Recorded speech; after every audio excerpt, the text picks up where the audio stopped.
Hi, my name's Ray. I'm with Groove Entertainment Technologies, and today we're going to fix your missing channel on your DIRECTV Headend or ZeeVee system. So the first thing we need to do is identify what channel or channels are broadcasting a blue, maybe black screen. It might have a DIRECTV logo bouncing around or even a ZeeVee logo bouncing on the screen. So be sure to make note of the channel that is currently broadcasting this issue. You should be able to find this info from the TV screen or printed channel guide that your property might have created. If you do not know where your headend is located, it is typically located in a closet that cannot be accessed by the public. You'll be looking for a rack system looking similar to this. However, yours will more than likely be much larger, consistent with having bridges and receivers in the same location. If you have a monitor in the same room, I recommend turning the TV monitor on and tuning to the channel that you're having an issue with. So today that's channel 28, and I'll pull out the receiver just slightly so I can differentiate it from the rest of the receivers in the rack and I don't get confused as far as what I'm working with. I do have a label here as well telling me this is my channel that I'll be working with today. Now, if the receiver is not labeled, we can use the TV monitor in the room to try and identify what receiver is having the issue. We can try the first receiver in the rack and just push the menu button. So we'll push that and see if we have any change on the TV. Doesn't look like it. And we'll try the second receiver. And we'll push that menu button. And looks like nothing changed. And once more, I'll push the menu button and it looks like I found my receiver.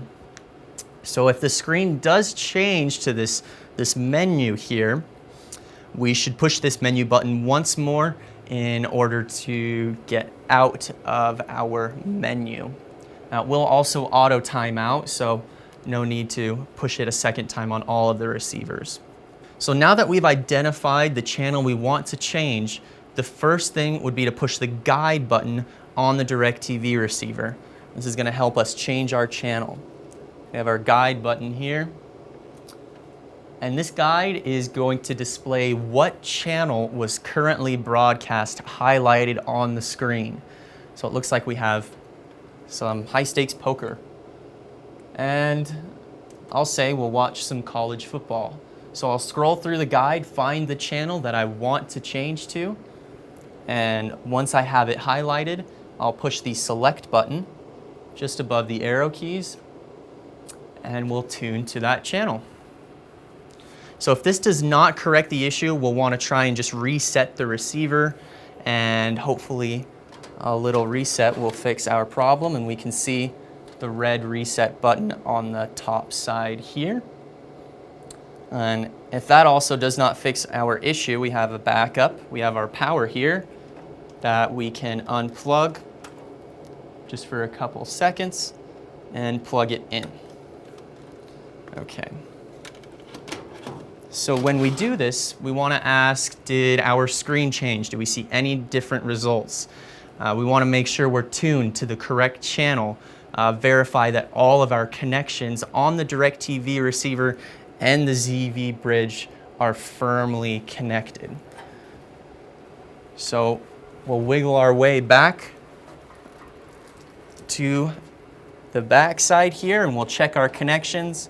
Just make sure everything is nice and snug and it looks like we're okay. So if we try all of these things, we should see an error message show on our test TV. If you see any error message starting with a 72122 or maybe 726, give DIRECTV a call at 877-389-5372, and you'll want to give them your access card number. If you don't have your sticker here, we can locate our access card number in the side of the receiver, and that is what we'll need to activate maybe a new receiver or a inactive receiver. At that point, if you still need further assistance, please call us at 801-994-3642 for some additional troubleshooting. You can email us at support@getgroovin.com or just send us a chat on our website.